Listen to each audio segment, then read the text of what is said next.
формирования кыргызского народа. Как известно, сегодня этноним «кыргыз» является самым древним среди тюркоязычных этнонимов. Уже упоминалось, что как название племени или племенных объединений он появился в Восточном Туркестане. Недостаточность письменных исторических фактов, сведений затрудняет исследование проблем формирования этногенеза кыргызского народа. В связи с этим изучение было основано главным образом на археологических, антропологических, этнографических материалах, кыргызских эпосах и истории кыргызского языка. Этим объясняется также отсутствие среди ученых конкретного ответа на вопросы, как и когда происходило формирование кыргызского народа. Сегодня в исторической науке по этому вопросу насчитывается свыше 10 гипотез, которые можно распределить на 3 основные группы. Первая группа. Кыргызский народ переселился, мигрировал на территорию Тенир-Тоо с верховий Енисея, Минусинской котловины. Впервые это мнение высказал русский академик Миллер в своем труде «История Сибири». И сегодня есть ученые, поддерживающие и развивающие эту гипотезу. Они считают, что, появившись во второй половине первого тысячелетия до нашей эры, этноним «кыргыз» широко распространился в IX-X веках по всей Центральной Азии, от Енисея до Байкала и Алтая. Позднее кыргызы перекочевали на Тенир-Тоо, где в XVI веке и произошло окончательное оформление его как народа. Бернштам выдвигает гипотезу о том, что кыргызы переселились на Тенир-Тоо не одновременно, а многоэтапно в течение 1300-1400 лет. Вторая группа. В XIX веке ученые Валиханов, Бичурин, Аристов высказали независимо друг от друга мнение о том, что кыргызы не переселялись откуда-нибудь, они сформировались из племен, издревле живущих на Тенир-Тоо. Кыргызы являются автохтонным местным населением. Это мнение последовательно излагалось в нескольких изданиях истории Кыргызской ССР.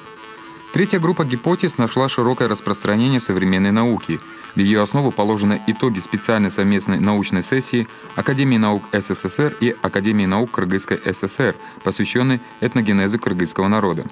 В результате обмена мнениями между ведущими и авторитетными учеными Академии наук СССР и Академии наук Кыргызской ССР различных союзных республик было принято следующее заключение. Кыргызский народ и его культура сложились в результате взаимодействия по меньшей мере 2 этнических элементов – центральноазиатского и местного среднеазиатского. Один из важнейших узловых моментов этногенеза кыргызского народа, ближайший по времени, связан с событиями первой половины второго тысячелетия нашей эры. В эту эпоху на территорию Киргизии проникает с востока значительное большинство предков современных кыргызов, говоривших на уже сформировавшемся кыргызском языке. Существенным моментом этого заключения было признание центральноазиатского населения одним из основных узлов или основных этнических компонентов в этногенезе кыргызов. Эта проблема стала предметом изучения многих видных ученых. Вместе с тем, вопрос о зарождении ядра кыргызского этноса от центральноазиатских народов до сих пор остается спорным и нуждается в дополнительных исследованиях. Анализируя направление и характер этнических процессов, оказавших влияние на становление кыргызского народа, известный специалист по этнической истории кыргызского народа Абрамзом в своей книге «Кыргызы и их этногенические историко-культурные связи» пришел к следующим выводам. Первое. Процесс формирования племен, из которых сложилась кыргызская народность, происходил преимущественно на территории Восточного Тенир-Тоо, внутреннем Тенир-Тоо, а также Памир-Алая и прилегающих горных областях Алтай, Прииртыш, Восточный Туркестан. Второе. Основу, складывающуюся в XIV-XVII веках кыргызской народности, составили издавна обитавшие здесь местные тюркоязычные племена, группа пришлых, в основном тюркоязычных племен центральноазиатского происхождения, племена монгольского и казахско-нагойского происхождения. Большинство ученых не отрицают наличие в составе современного кыргызского народа енисейского компонента. Действительно, енисейские кыргызы участвовали в процессе образования кыргызской народности на Тенир-Тоо.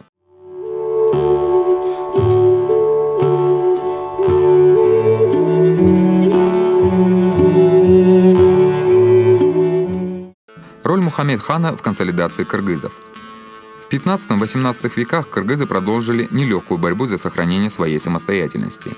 На территориях Средней Азии, Моголистана и Казахстана в этот период произошли важные политические события. Узбекские племена, кочевавшие в западных регионах Казахстана, пользуясь ослаблением государства Амир-Темира, напали на него, а затем полностью овладели страной. Кочевые племена восточной части Золотой Орды стали называться узбеками по имени Узбек-хана. Кочевники-узбеки, составлявшие основу войск Шейбани-хана, отняли власть у потомков Амира Темира. Большие изменения произошли в самом Моголистане. В начале XVI века северными областями страны завладели кыргызы. По сведениям одного из летописцев, относящимся к 1510 году, из-за кыргызов в Моголистане не осталось ни одного могола. В 1514 году могольский хан Султан Саид захватил Кашгар и свергнул с престола Абу-Бекра. Большую помощь в этом ему оказал Мухаммед Кыргыз. Однако спустя некоторое время Султан Саид выступил против кыргызов. В условиях необратимого развала Моголистана, обусловленного разногласиями внутри феодалов, а также постоянной угрозой со стороны внешних врагов, Мухаммед Кыргыз смог объединить племена кыргызов. Консолидация кыргызских племен обусловила укрепление их сил, развитие этнического самосознания как народа. Попытки монгольских ханов завладеть Северным Кыргызстаном были безуспешными, так как кыргызы совместно с казахами мужественно отстаивали свою независимость. Вместе с тем, если предводители северных кыргызских племен ориентировались на укрепление союза с казахскими ханами, то в южных регионах старались поддерживать хорошие отношения с шейбанидами. Однако в продолжавшемся более столетия общем противостоянии кыргызов и казахов против феодалов шейбанидов-моголов перевес оказался на стороне первых. В конце XVI – начале XVII века власть шейбанидов в Бухаре рухнула, бразды правления перешли к аштарханидам. История династии аштарханидов с 1599 по 1767 года тесно связана с политической борьбой узбекских племен, каракалпаков, казахов, калмыков, в которой принимали участие и представители правящей верхушки кыргызских родов. Особенно усилилось военно-политическое объединение кыргызских и казахских племен под эгидой казахского хана Тобокела. С помощью кыргызов Тобокел-хан в 1598 году за короткий срок подчинил все города на правом берегу Сырдарьи и устремился на Самарканд и Бухару.